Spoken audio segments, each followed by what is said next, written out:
Assalamualaikum warahmatullahi wabarakatuh. Perkenalkan, nama saya Pamiyadi Preudi, NIM saya C0D0190025. Baiklah, di sini saya akan menjelaskan adapun kas dan setara kas. Kas dan setara kas adalah uang tunai yang paling liquid, sehingga pos ini biasanya ditetapkan pada urutan yang termasuk dalam kas adalah seluruh alat pembayaran yang dapat digunakan dengan segera, seperti uang kertas, uang logam, dan saldo rekening giro bank. Adapun jenis-jenis aktiva setara kas.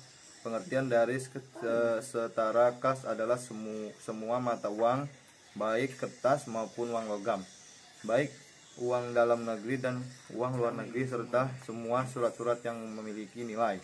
Berikut jenis-jenis dari aktiva serta kas.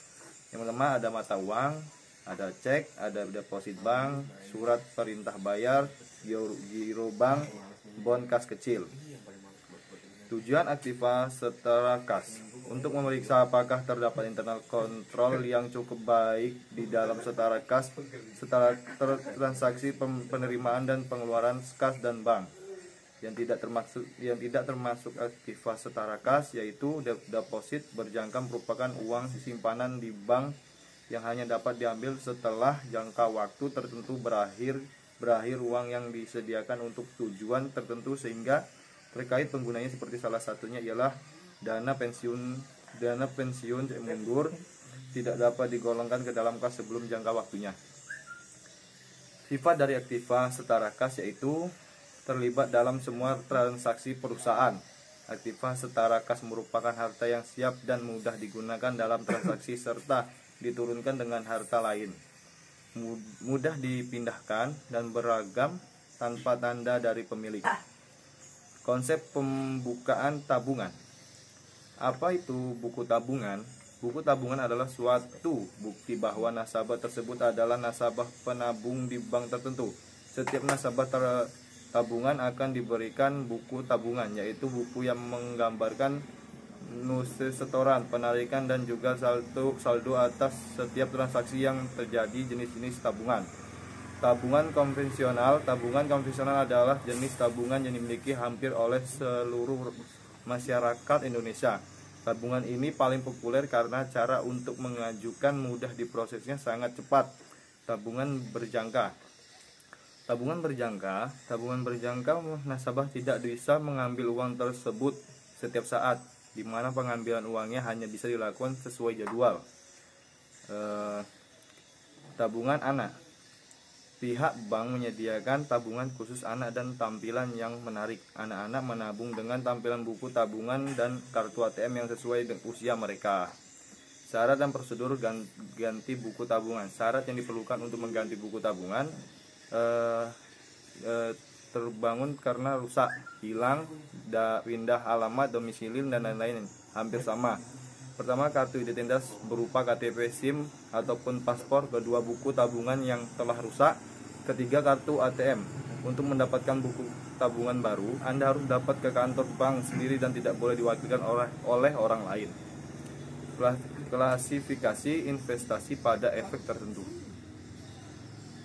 Pengertian efek adalah surat berharga, yaitu surat pengakuan untuk surat berharga komersial, saham, obligasi, tanda bukti utang untuk pernyataan kontrak investasi kolektif.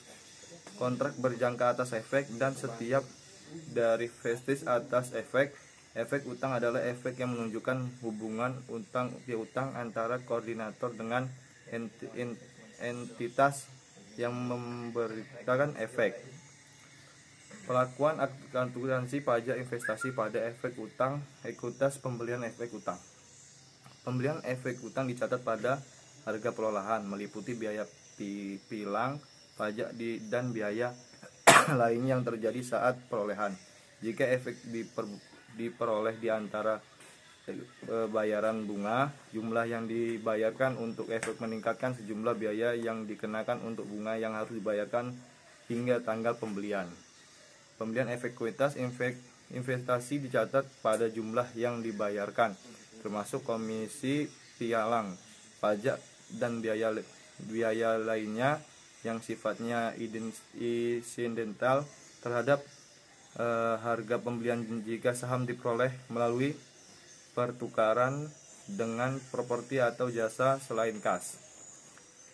Premi atau diskon terjadi apabila terdapat badan antara tingkat bunga yang ditetapkan tingkat bunga pasar pada tanggal perolehan efek utang. Jika tingkat bunga yang ditetapkan lebih tinggi daripada tingkat bunga pasar, maka investor kan membayar lebih tinggi.